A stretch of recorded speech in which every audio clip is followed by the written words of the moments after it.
Hello, everybody, and welcome to this talk. Welcome to the Light of Infinite Festival.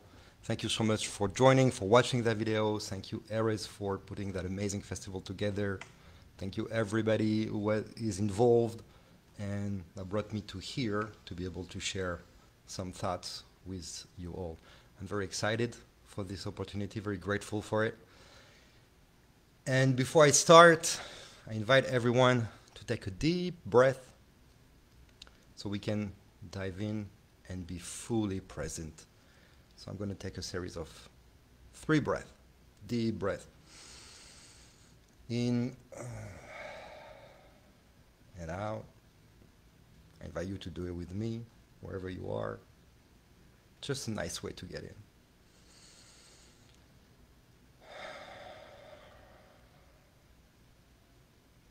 And the last one.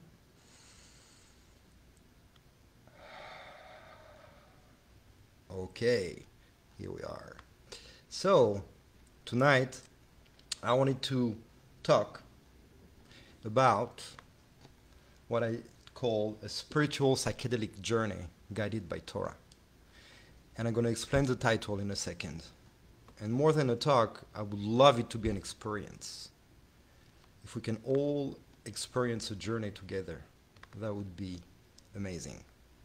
My goal in this discussion, in this presentation, in this experience, is to share something and to perhaps inspire everyone to have a psychedelic journey with Torah.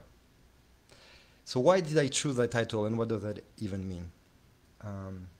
So the term spiritual is everything that is connected to the spirit. So perhaps things that are a bit less concrete, something that are not easy to see, not easy to perceive with our senses. It's connected to the spirit, okay? We'll get into that a little bit more. Then comes the term psychedelic. The term psychedelic I learned recently from an amazing documentary which I recommend, How to Change Your Mind, Michael Pollan on Netflix. He had a book and a documentary, amazing. And he's talking there about the word psychedelics and reminds us that it was a term that was coined in the 60s, I don't remember by who, that means mind manifesting. Okay. So what does that mean? Manifesting meaning to bring to the senses, usually by ways of sight, something in a clear fashion. That's what manifesting mean.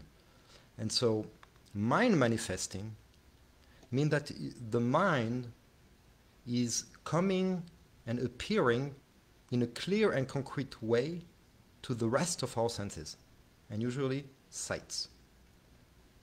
Now, when we talk about psychedelic, we usually think about psychedelic substances, because the psychedelic substances are helping us getting out of the mind in order to let us observe the mind. Because you see, there is kind of like a paradox in many aspects of life, and the mind cannot experience itself. You have to be out of the mind in order to experience it. It's like the eyes that can not see itself. So you see through your eyes, but you cannot see your eyes. So the mind is kind of the same idea. The mind is a machine that makes you, help you think. In order to observe your mind, you need to be in a place that is out of the mind, meaning that you need to be out of the thought, out of the thinking process. And the psychedelic substances help us by giving us a flow of information that is beyond our mind, help us observe the mind. That's why we call it psychedelics. That's what the term mind manifesting. Now, in order to be able to experience the mind in that manner, we have multiple ways to do it.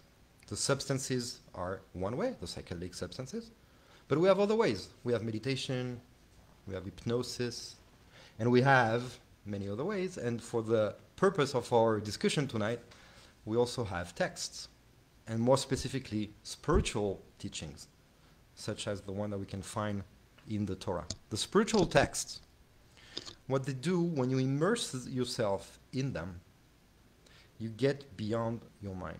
Because it's like getting into a sea of information that is beyond what your mind can think or comprehend. And if you get into that with the proper manner, the effect of it can be you experiencing your mind. Therefore, the title, Spiritual Psychedelic Journey Guided by Torah Text. In other words, the experience that I want to propose is how we can dive into the vastness of information and the flow of spiritual texts such as Torah in order to have a psychedelic experience. Okay? How to do that? That's the goal of this discussion. I'm going to start with some text that I'm going to bring in a second. And we are going to travel. We are going to have a journey through the text. Now, when you want to go and do and have this experience by yourself later on, all you can do, and it's pretty easy, accessible to everybody, you pick up a text that you like. It could be poetry, it could be Torah, it could be any of the text that is, that you connect with. And you can meditate on it. You can read it, you can observe it, you can draw it, paint it, dance it, act it, whatever it is. Just don't think about it too much. Let yourself be immersed in the text. Okay? Kind of like a mantra meditation, if you will. And if you do that, and you get used to get into these experiences and flow, you will observe at some point that you're touching upon states of consciousness that are not the regular day-to-day states of consciousness. You're going to experience by yourself a psychedelic journey based on the text, from the text. Okay? Now, the description of the talk is talking about truth. Now, the concept of truth is a concept that I've been thinking about, observing, playing with for a very long time. And there is something very fascinating about truth. Perhaps another paradox. Truth can only be experienced.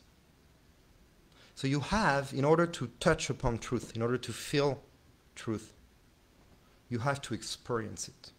You just can't listen to something, read something, and take it as it is for truth. That's not truth. Even if what is written or what is said is true. And here is a little paradox. To explain more that idea, I'm going to bring a tale that is an ancient tale. I'm not sure who first came up with it, but I know that Alan Watts has a beautiful description of it. It's the tale of the finger and the moon. And the idea is like that. We all know that, I have a joke, that when you point your finger to the moon, we say the simple-minded is looking at the finger. Your finger is pointing at the moon, and you should look at the moon. You should look at what the finger points, but the simple-minded looks at the finger. Now, in the spiritual realm, because it is not tangible, because it is not seeable, when a finger, and that's a metaphor, is pointing to a spiritual truth, we tend to naturally go back and look at the finger.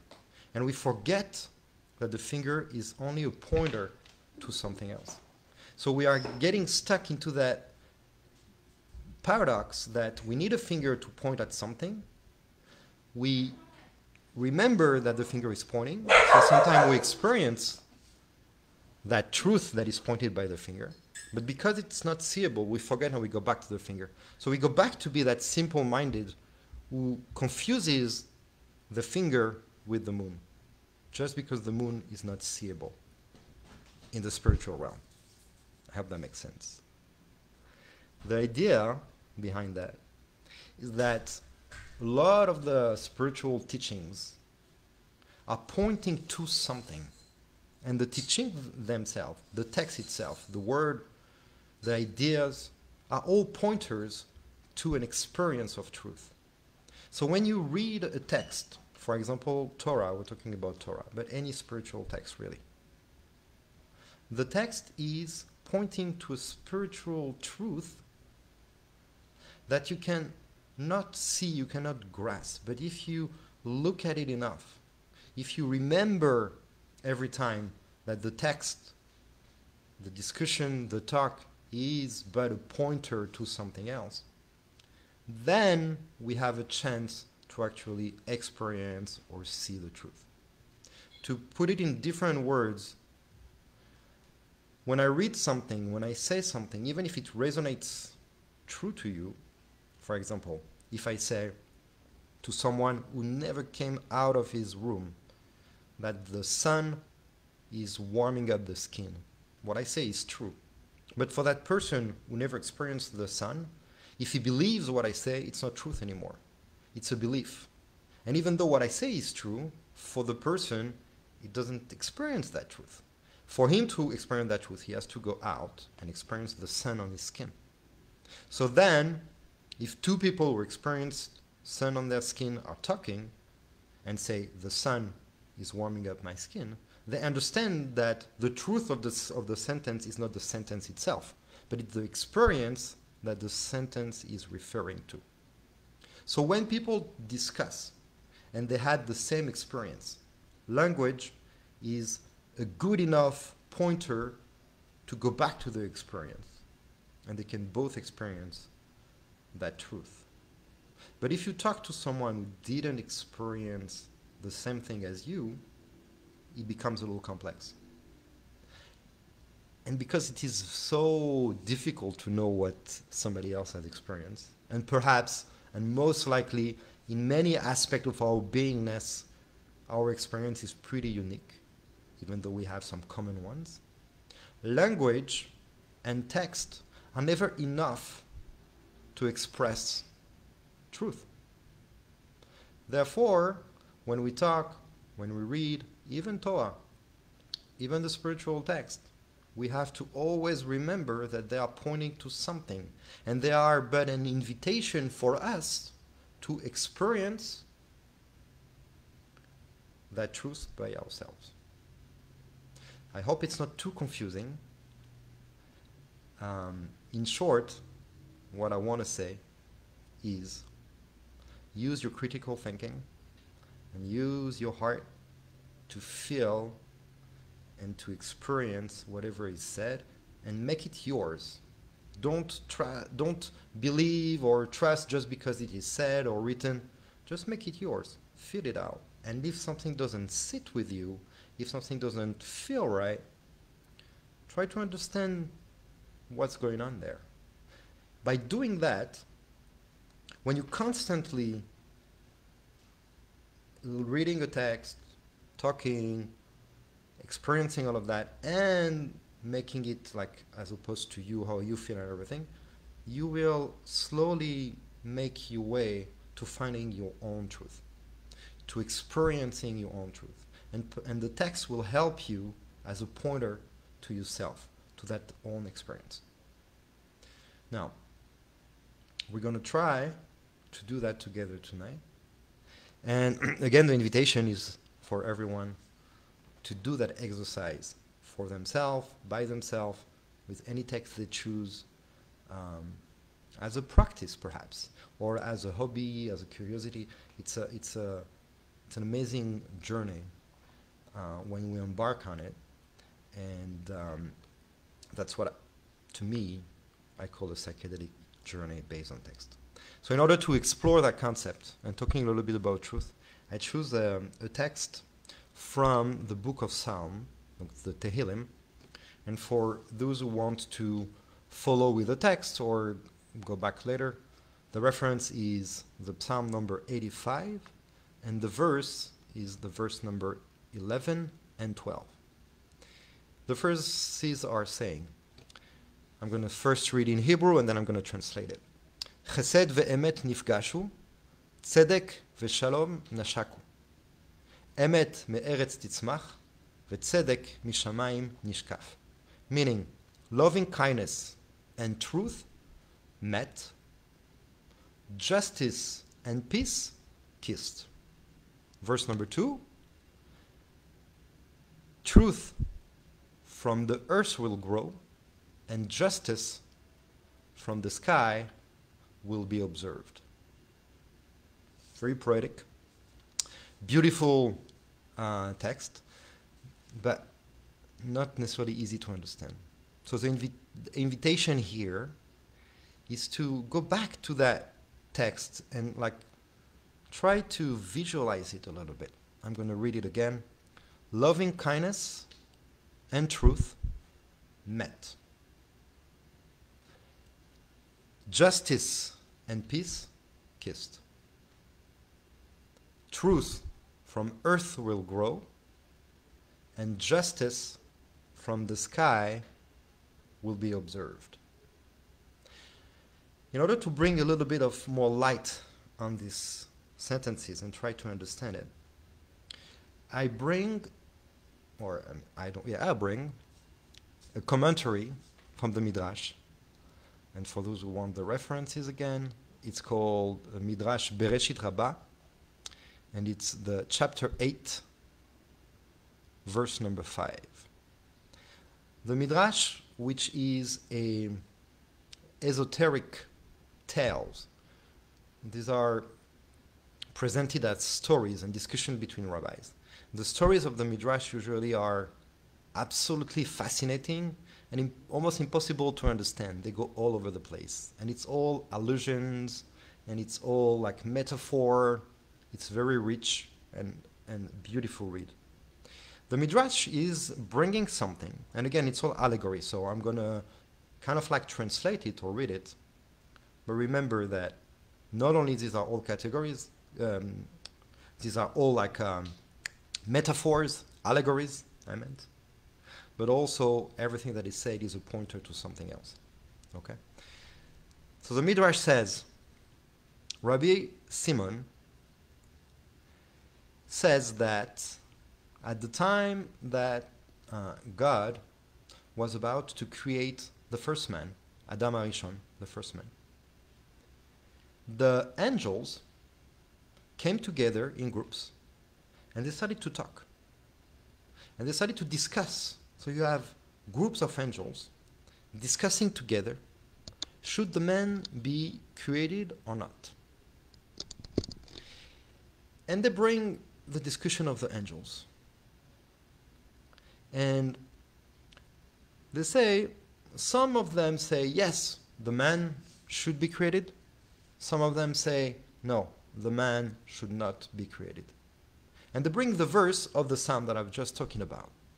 And they say, it is written, right? Loving kindness and truth met. Justice and peace kissed. What does that mean? According to that midrash and that tale, it means that the loving kindness said, yes, man should be created.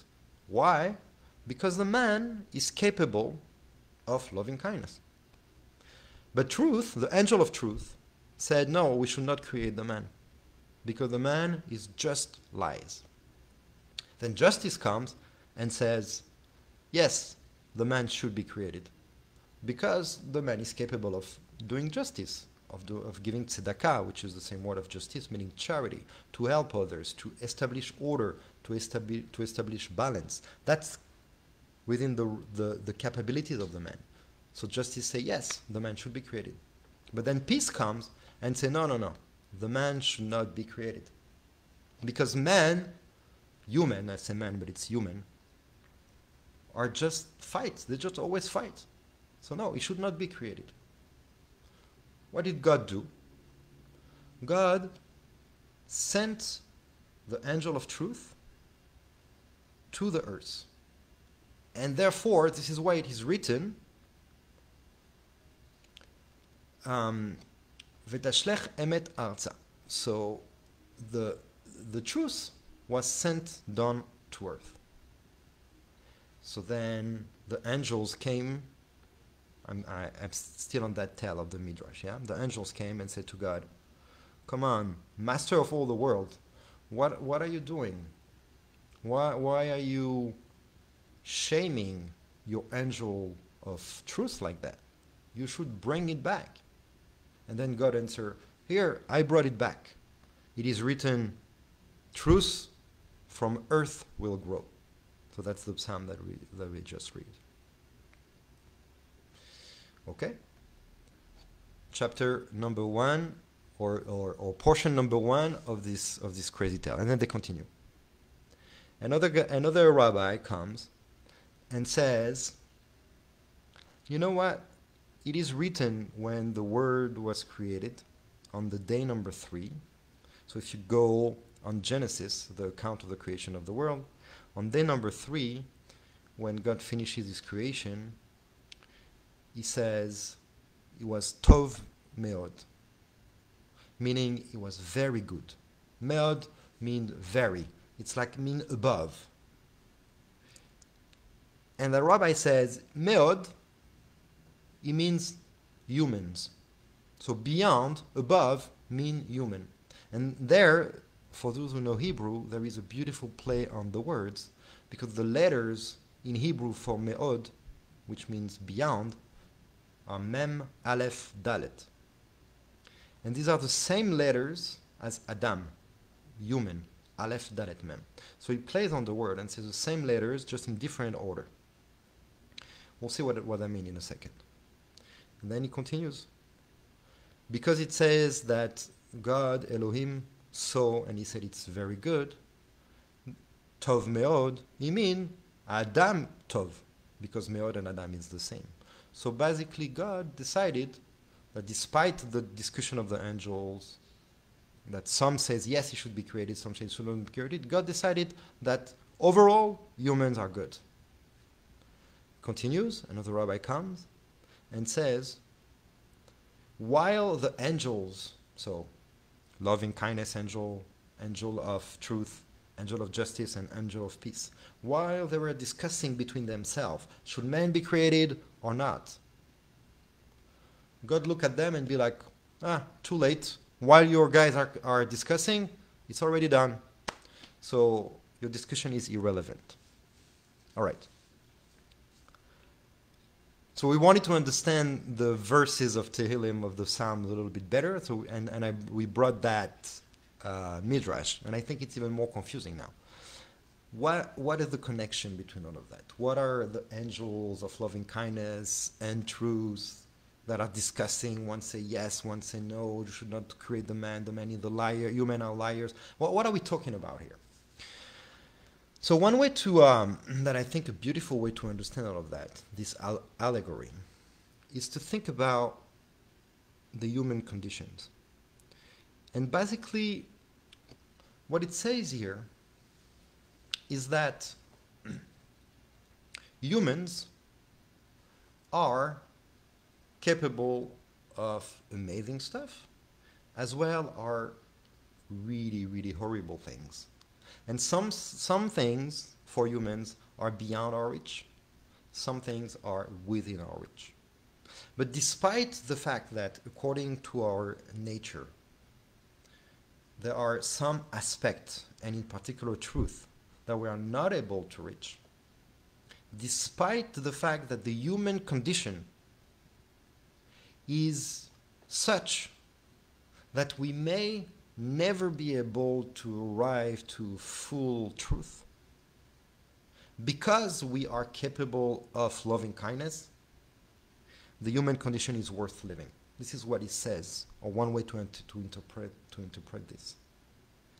Despite the fact that we are not capable of peace, because we have wars like within ourselves, wars with others, and then peace is something that is beyond the capability of human beings in many, many ways. Despite that, because we are capable of justice, because we are capable to give charity and to help each other, the fact that there is no peace, it's acceptable.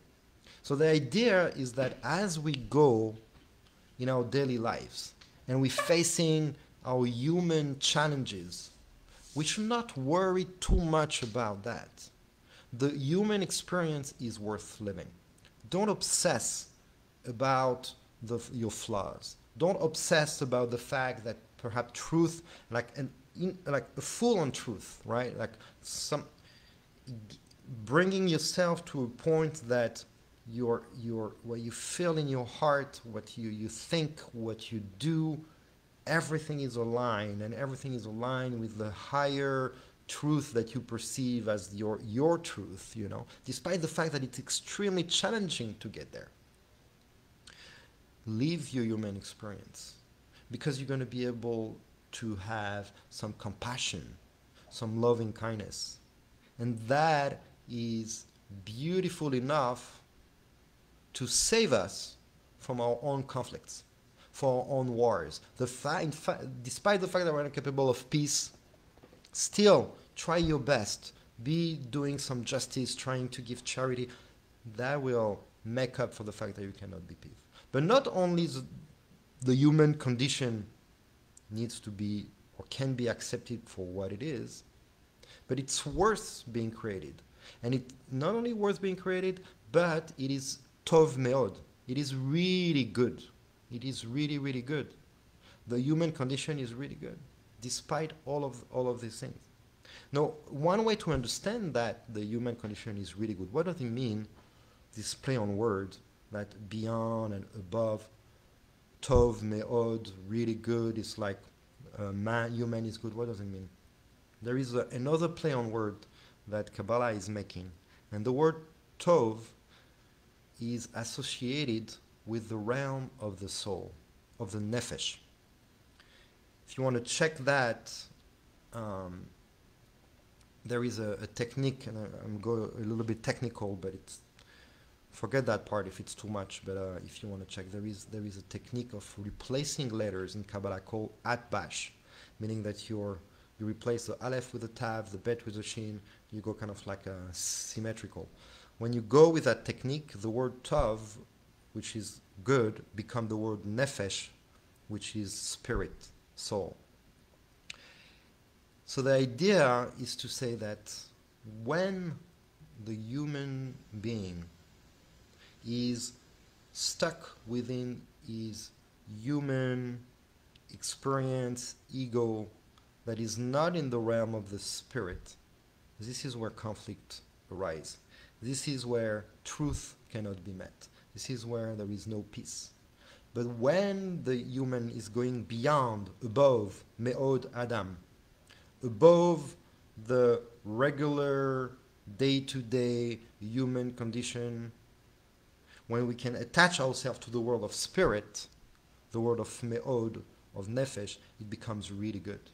Not only becomes really good, but the truth and peace are becoming accessible to us. I think this is what that midrash, that tale is coming and telling us. It's telling us, and it's beautiful today. A good friend of mine, Nathan Schomer, sent me a beautiful quote from Ramdas, who's talking about that. He's talking about the fact that it took him 40 years, guided by his master, to switch his eyes and his perception from the ego perception to the soul perception. And when he goes to the soul perception, Adam Me'od, right? Tov and Nefesh, then he sees everything with love. He sees everything being perfect and in peace. So when we are able to get beyond ourselves, when we get able to attach to the soul and see the oneness of everybody, the soul of everybody, human experience, humankind is really good, and the experience is worth being there. And we can be in truth, we can be with loving kindness, we can be with justice, we can be with peace. And it's a beautiful, I think, idea to take on. So that's kind of like a first little journey on this sentence, right? Now we continue with the number 2, which talk about Emet me'eretz titzmach v'tzedek mishamayim nishkaf, meaning truth from the earth will grow and justice will be observed from the sky. With that idea of understanding that now, we move to verse number 2, we are capable of truth. I think verse number 2 is explaining us how we can access that truth. The fact that they say that truth will grow from earth, it means that truth is something that needs to come from within, that needs to grow. The human being is often, you can compare it, you can think of it for yourself as if you were a soil. You're a soil, you're earth, and you have feelings or ideas, or you are things that can grow within you if you treat them properly and everything. So the idea that truth will grow from the earth can be understood as such.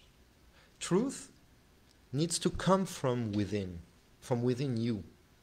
You cannot take truth from something outside of you, because that doesn't work like that. In order for you to reach that state of truth, you have to let it grow from within. You have to feel it for yourself. Nobody can tell you what is true, what is not true. People can point, remember we studied with that. They can point, they can bring texts, they can bring teachings, they can, experiences, but truth, at the end of the day, your truth has to be coming from you. And that's what it says here. The truth will grow from us. And tzedek and justice will come from the sky. The sky, we can think of, if the truth is coming from you, from your feeling, from your body, and it grows from within, the sky can be the mind, can be the world of ideas, the realm of ideas. So if you connected if you're grounded to your truth, to your body, you're ready to come from within, and you connect to the realm of ideas, you can establish justice within the realm of ideas. When you can do that, then you are at the merge of the realm of ideas and the realm of your body. So the human being, one way to look at these texts, is that saying that the human experience is at the encounter between what comes from above and what comes from below. What comes from below, what comes from above, it can be what comes from your body, from your feeling, from your own experience, and what comes from your ideas. If you are able to make the junction between the two, this is where the human experience is worth living at its best. If you live in this conflict, if you're separated between the way you think, the way you feel, what you say, what you do, you're going all over the place, and perhaps this is where the angels of truth, the angels of loving kindness, and the angels of justice and peace are talking together, and they are conflicting. They show that there is conflicts. But the conflict is within us.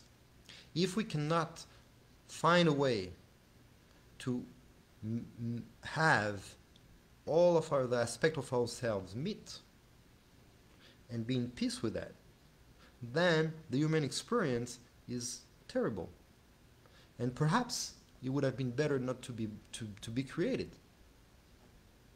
But if we are able to bring everything together, to make them meet, to make them kiss, as they say, then the human experience is going to be really a beautiful one and a really good one.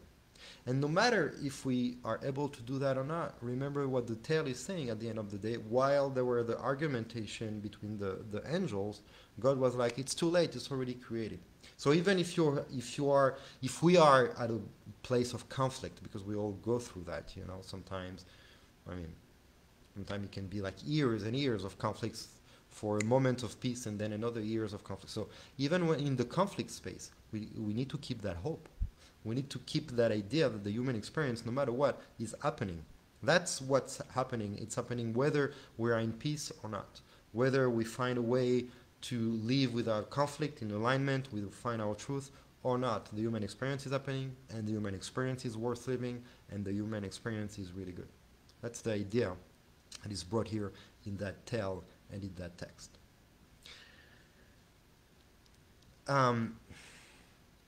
So the one thing that I want to bring on top of that, okay, is perhaps connect a little bit of connection with the holiday that is coming up, which is like a new year, new calendar, new moon cycle coming up in a few days, a new year coming up, Rosh Hashanah, right?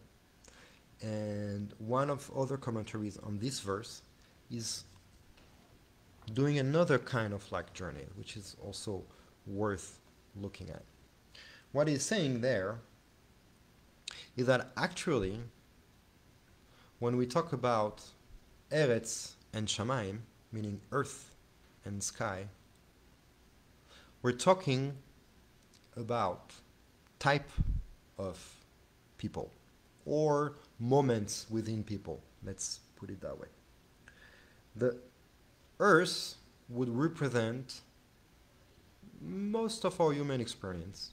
When we are sometime okay, sometime not, or we don't see fully clearly, what they call Benoni, meaning a mean person. It's not a bad thing. We all go ups and downs. We all have but it's called Benoni.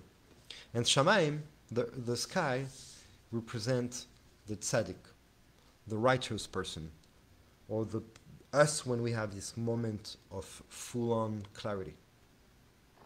And he's saying that the role of the day-to-day life, when we go through these ups and downs, when we don't have this moment of clarity, when we are in his language, the earth, Erez, our role is to work on truth. And within the challenges that we see on our everyday life and the lack of clarity and the clarity that comes sometimes, within all of that, our role is to connect and to find our inner truth. Once we can connect and find our inner truth, we will be able to raise to the next level of the tzaddik. The tzaddik, which is the righteous person, which is the same root as the word tzedek, which is justice, meaning that we're going to reach that place of full-on clarity. So that idea that is brought by one of the students of the Baal Shem Tov, by the way, is that another way to look at that is kind of like a journey that we are going through in our day-to-day life.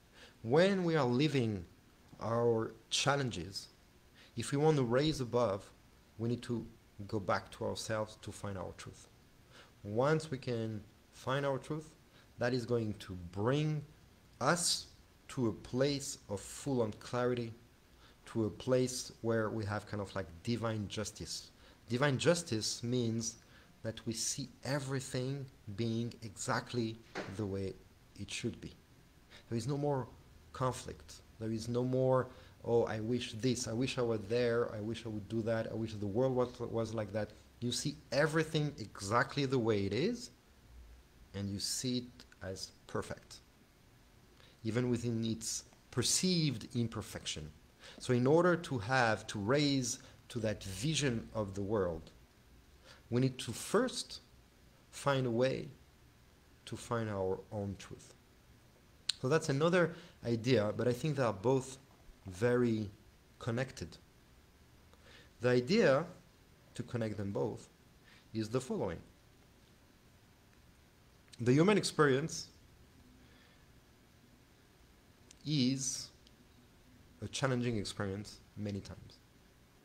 But within the challenges of our day-to-day life, of our human experience, by finding our own truth, by observing it, by letting it grow from within, we can raise above this challenging human condition to a place of a human condition that is seeing everything as perfect, a human condition that is beyond and above the ego, and that is in the realm of spirit.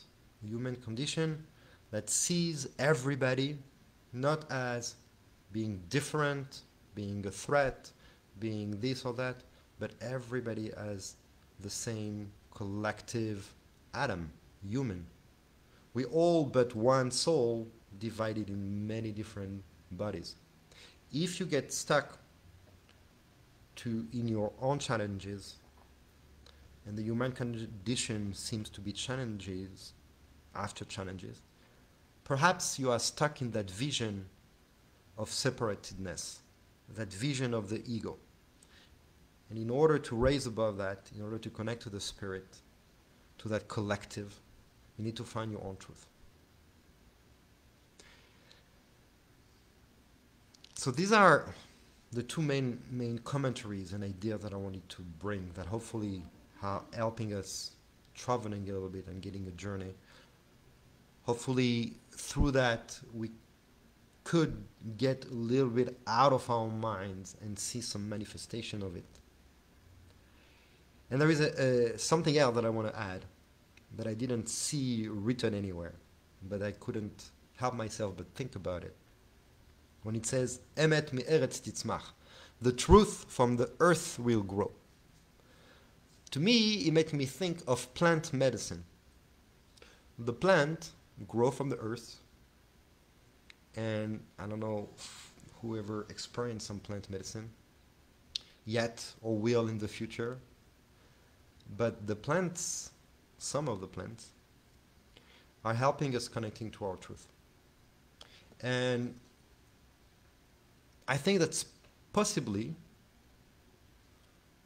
that the text here could also make an allusion, a metaphor, to the fact that we need to embrace nature, embrace the different attributes of nature, whether it's a plant medicine or just other kind of plants, in order to find our own truth. Today, we are,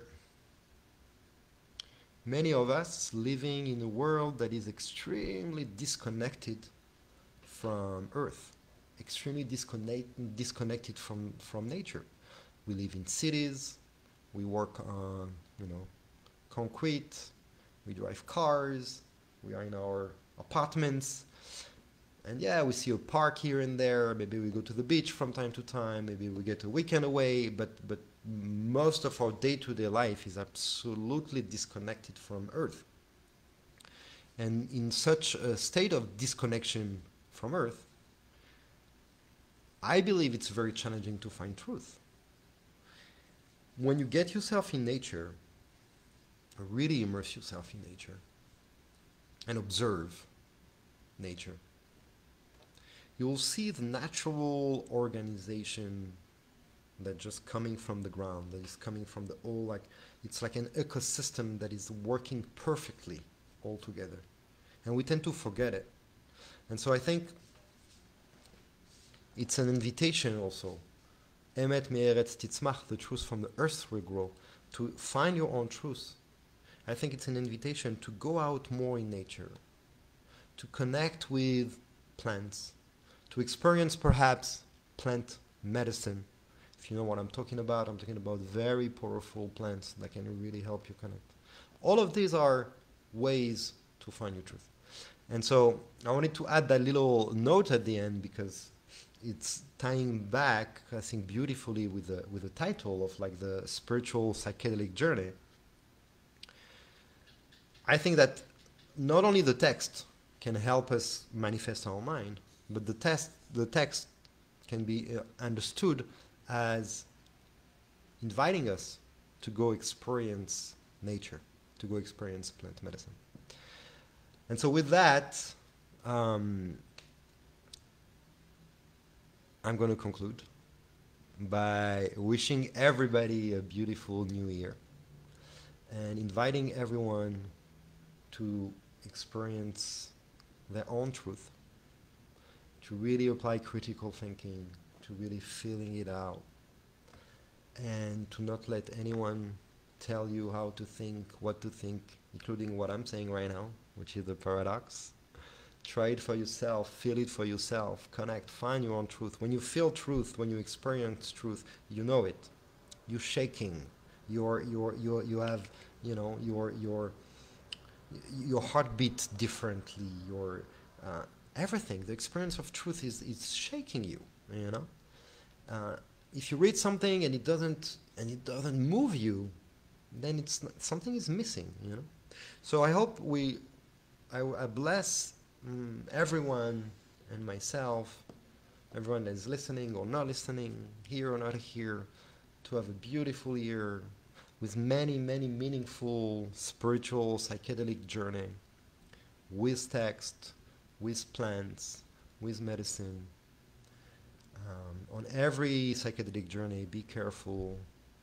Make sure that you're in a safe, trusted environment, with or without the plants, because when we let ourselves go as deep that we are putting our mind aside for a second, then critical thinking goes away also for a moment, and we are just exposed to a flow. So you want to make sure that you're in line with what you're going to expose yourself with, that you feel safe, and Happy New Year, everybody. As you watch it, if you want, if you have comments, questions, I think everything is going to be uploaded on the website of the festival, Light of Infinite. Go check it out. Comment, contact, ask question, interact. Let's keep the discussion flowing. Let's keep the experiences flowing. Much love, everybody. Thank you so much for listening. Thank you so much for that opportunity. Shana Tova.